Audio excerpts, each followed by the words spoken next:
लोहगड किल्ला आजही का चांगल्या अवस्थेत आहे, कधी तुम्ही विचार केलाय का? लक्ष्मीकुटी पाहिली का कधी तुम्ही? आणि या किल्ल्यावर आजही सोने सापडते असं म्हटलं जातं. हे का? हे सगळ्या गोष्टी आपण आज तुम्ही या व्हिडिओमध्ये पाहणार आहेत. नवीन जर असतात माझ्या व्हिडिओवर, तर व्हिडिओला नक्की लाईक करा, शेअर करा आणि सबस्क्राईब करा नवीन असताल तर. कंटिन्यू करा. तर नमस्कार मित्रांनो, स्वागत आहे तुमचं आपल्या यूट्यूब चॅनलवर. तर आपण पोचलेलो आहे आता लोहगडच्या पायथ्याशी. पाहू शकता इथं की लोहगडला जायचं एरिया. तर आम्ही आत्ता वाजले 7:30 नाही का, 7:30 वाजता इथं पोचलेलो आहे. तर ॲज पर इन्फॉर्मेशन नाही का, ते लोहगडचे जे खाली पार्किंगवाले असते ते म्हणले 10 वाजता खुलन म्हणून नाही का, 10 वाजता ओपन होईल ही.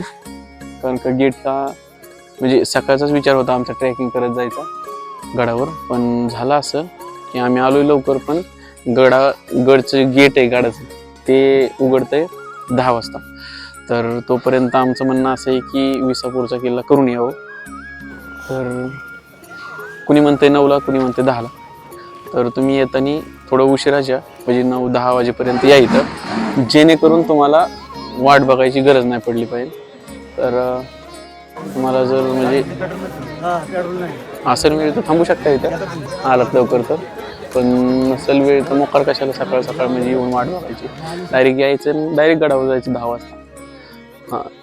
तर यासाठी तुम्हाला सांगतो, जेणेकरून तुमचं पण आमच्यासारखा वेळ वाया जाऊ नये. तर किल्ल्यामध्ये एंट्री करताच तुम्हाला गेटवर टाइम दिसेल की सकाळी 9 ते संध्याकाळी 7 पर्यंत किल्ला चालू राहील.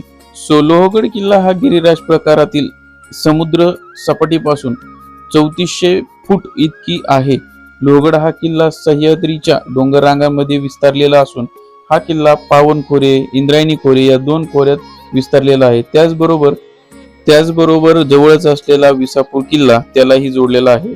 लोहगड किल्ला पाहण्यासाठी तुम्हाला रेल्वेने जायचे असल्यास पुणे किंवा मुंबईची रेल्वे पकडून जाऊ शकता.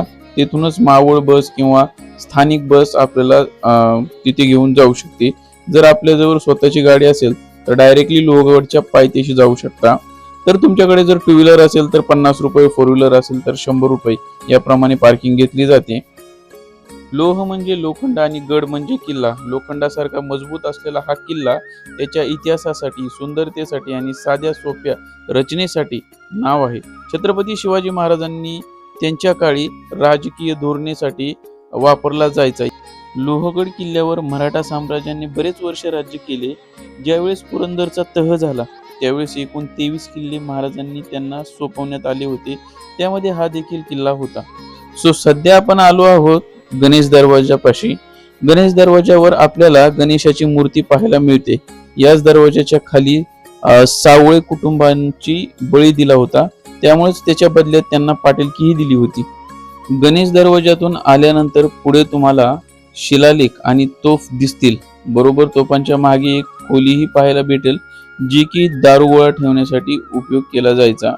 या ज्या पाहताय तुम्ही तोफ, ह्या आजही चांगल्या प्रकारे दिसून येतील, त्यासाठीच त्यांच्यावर थोडंसं तेल ओतलं जातं. गणेश दरवाजातून पुढे आल्यानंतर तुम्हाला शिलालेख आणि तोफ दिसतील. बरोबर त्या तोफांच्या मागे एक खोली पाहायला मिळेल. ती दारुगोळा ठेवण्यासाठी कदाचित वापरली जायची. आता ती पहिल्यासारखी वापरत नाही. काही काळी याच्यामधून जे तुम्हाला खिडक्यांचे बॉक्स दिसतात त्याच्यामधून लक्ष ठेवण्यासाठी पण उपयोग केला जायचा. जसे आता तुम्हाला दाखवतो हे बघा तुम्ही. असं म्हणतात की लोहगड किल्ल्यावर मराठा साम्राज्याचे बरेच वर्ष राज्य होते. ज्यावेळेस पुरंदरचा तह झाला त्यावेळेस एकूण 23 किल्ल्यांपैकी हा देखील एक किल्ला होता, जो की या तहामध्ये दिला होता. मुघलांनी देखील या किल्ल्यावर 5 ते 6 वर्ष राज्य केले. त्यानंतर इसवी सन 1670 मध्ये परत छत्रपती शिवाजी महाराजांनी हा किल्ला परत घेतला. लोणावळा जवळील हा किल्ला 4ही बाजूंनी किल्ल्यांनी वेढलेला आहे. आकाराने लहान असलेले तिकोना आणि तुंग तसेच प्रत्येक ऋतूमध्ये सुंदरता दर्शवणारा विसापूर किल्ला आपल्याला पाहायला मिळतो. थोडंसं वर आल्यानंतर त्याच्या साईडला तुम्हाला बुरुज वगैरे दिसतील आणि त्याच्याच थोडंसं साईडला आपल्याला डोंगरामध्ये टाक्या तयार केलेल्या दिसतील. साईडला एक वर जाताना रस्ता आहे, दुसरा आहे खाली जाणारा रस्ता.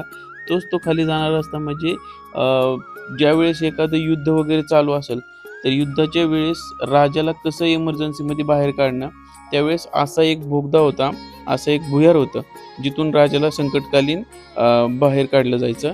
तर हा तो आहे संकटकालीन भुयारी मार्ग लोहगडावरला, पाहू शकता तुम्ही.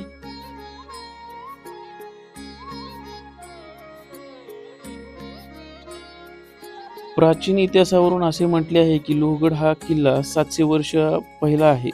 त्या काळी चालुक्य, सातवाहक, राष्ट्रकूट आणि यादव यांनी याच्यावर राज्य केलं. 1400 साली मलिक अहमद यांनी आदिलशहाची सुरुवात केली आणि त्यानंतरच त्यांनी गडकिल्ले वगैरे जिंकण्यास सुरू केले. आदिलशहाचा सरदार असलेला मलिक अहमद यांनी आदिलशहाला बरेच गडकिल्ले जिंकून दिले आणि त्याची राजवट महाराष्ट्रामध्ये तर सुरुवात झाली आणि गडकिल्ले जिंकल्यानंतर जिथे तिथे राज्य करायला लागला तो. आणि नंतर परत 1657 मध्ये छत्रपती शिवाजी महाराजांनी हा किल्ला आपल्या ताब्यात घेतला. पुरंदर तहामध्ये किल्ला गेल्यानंतर परत महाराजांनी हा किल्ला परत घेतला. महाराजांनंतर हा किल्ला पेशव्यांकडे गेला आणि त्यानंतर इंग्रजांकडे गेला. आता थोडंसं वर आल्यानंतर आपल्याला जो समोर दिसतोय तो आहे महादरवाजा. इथूनच पुढचा जो दरवाजा लागतो तो आहे हनुमान दरवाजा. हनुमान दरवाजा आता तुम्हाला दाखवतो मी.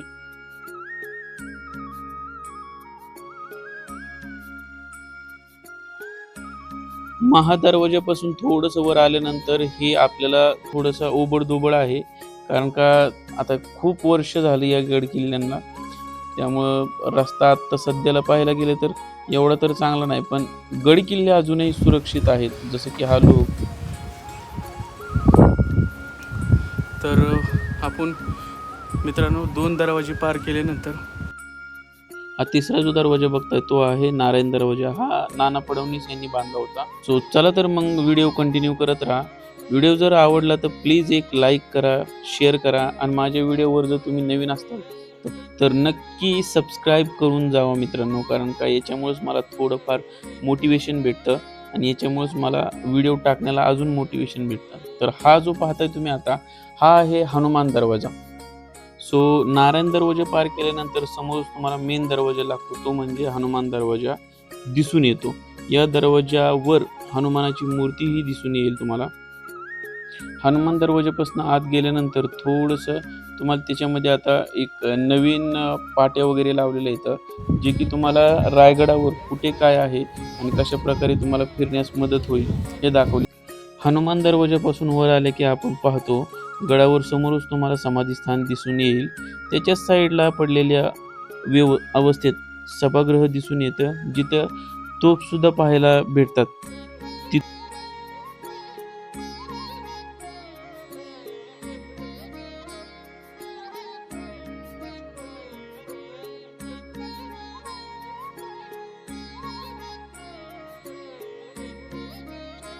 सो अशा प्रकारे तोफ तुम्हाला दिसून येतील, थोडे थोडे छोटे छोटे.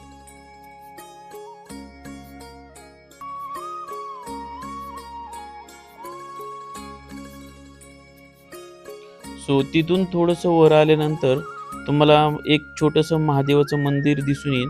बरोबर मंदिराच्या पाठीमागच एक अष्टकोनी टाकी दिसून येईल. लोहगडावरील मुख्य आकर्षणाचे केंद्र म्हणजे विंचूकडा. तर चला तर मग आपल्याला विंचूकड्याला जायचं आहे.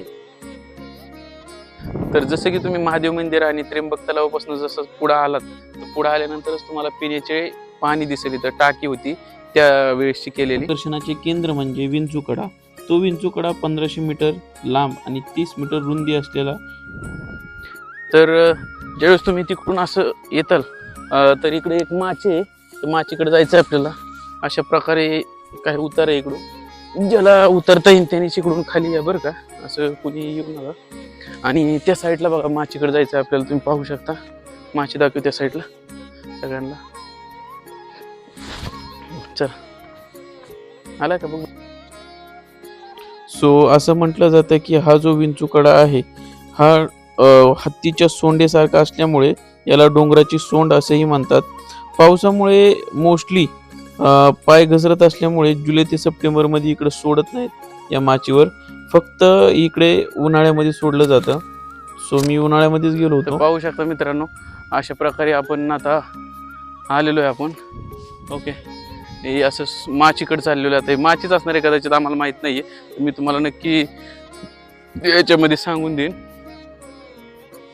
व्हिडिओमध्ये थोडंसं चेक करून. आता थोडीशी इन्फॉर्मेशन नव्हती माझ्याकडं, इन्फॉर्मेशन मी काढून तुम्हाला सगळं व्हिडिओमध्ये टोटल इन्फॉर्मेशन देईल. असं काय पाहू शकता.